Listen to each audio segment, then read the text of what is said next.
Some scholars and intellectuals say that Gulen should be nominated for Nobel Peace Prize for his contributions to world peace.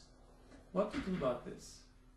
That would make perfect sense to me, looking at those people who have been nominated before and who've come away with the prize. It seems to me Gulen falls right into the pattern.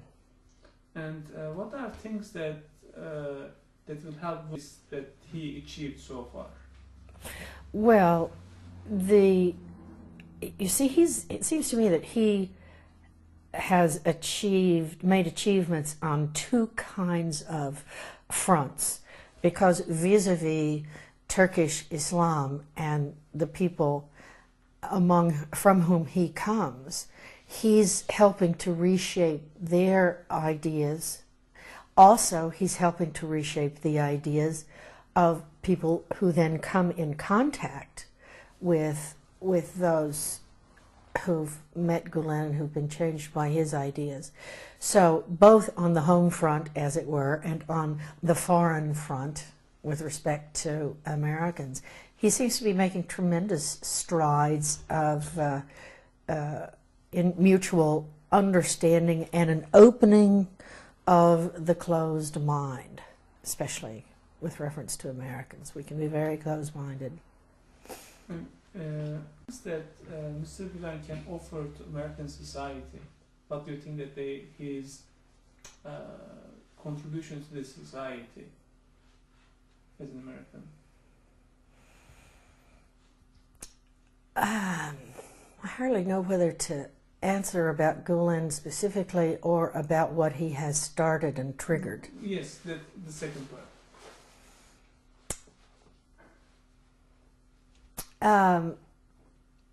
Let me talk in terms of the richness that has been afforded me by my contact with people in Gulen's circle.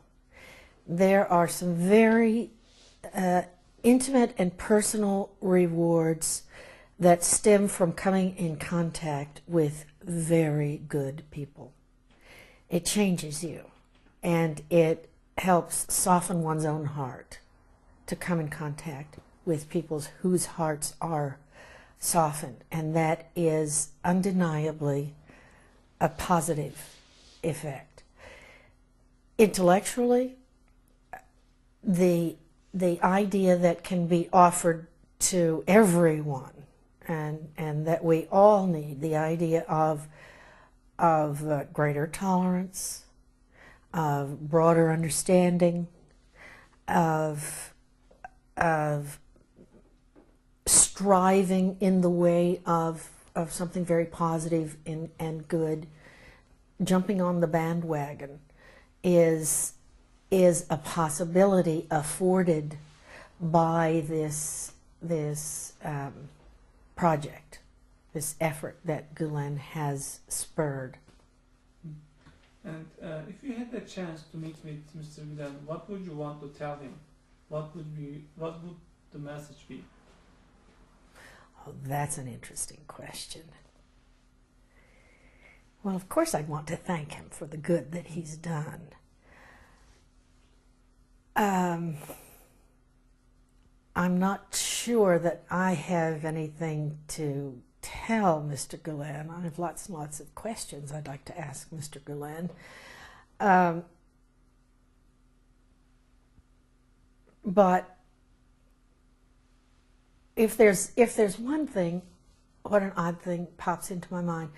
If there's one thing that I'd like to convey to him, it's that his work is having an effect, that he should take solace from that and comfort from that, because I think he's a man who feels very acutely for the state of the world, and it's a rather pitiable state at the moment. And sometimes I see such sadness in his eyes when I see pictures of him. I want to go up to him and just give him a squeeze and say, you know, it's okay. You're really making a difference here, and don't be sad. And would you like to tell also to sponsors of this event? Ah, the sponsors. Boy, they are some of the smartest people that I can imagine. I think it's tremendously, quite apart from the generosity and the warm-heartedness of those I've met, they are so smart in proceeding with this project the way they are doing. As I said before, to go one by one, to have what we'd call in this country a grassroots approach is tremendously effective. I think they, and I speak collectively of how they have shaped the projects, I think the sponsors understand very, very well the American temperament. They seem to know just where and how to appeal to the sometimes closed American mind. And it's not with any kind of evangelizing or coercion or speeches or no pressure, but just rather with invitation. Would you like to look at this? And what could be better? What could be better? And I've seen it. I've seen it in not only my own experience, but among people who have gone to Turkey and who have interacted with those of you who are in the project. I've seen how astonished they are to learn that they were wrong, that preconceptions here are sometimes very narrow and malformed. They've also been just absolutely delighted to be understood. I know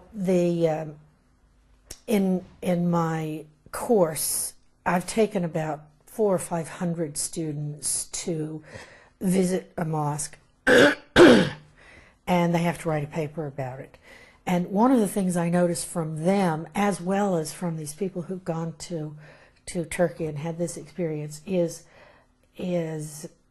how delighted they are to see that they are understood, that the Muslim experience draws them in and encloses them by making the circle wider, not by saying, okay, you're over there and we're over here, and let's see if we can find a point to agree on. It's just, there's just a delightful kind of embrace that comes from this experience that I know I respond to, and I've seen a great many people respond to.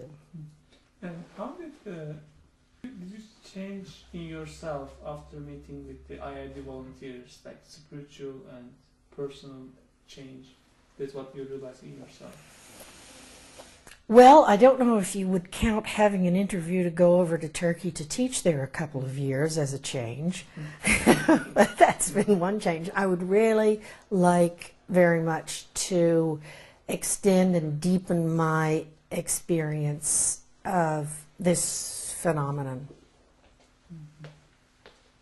And unfortunately, a few days ago, a French newspaper, François, published a caricature about Prophet Muhammad, peace upon him, depicting him in a horrible way, and it caused a big disappointment in the Muslim world. What do you think about this? Well, of course, big disappointment to say the least. You would think civilized people wouldn't do such a thing. But it makes me think, it reminded me of the response in this country to an artist about a decade ago named Robert Mapplethorpe, a very avant-garde artist, who was on the forefront of the American art movement, and for an exhibition created a frame with glass on both sides, in which he put a crucifix, and then he filled the frame with urine.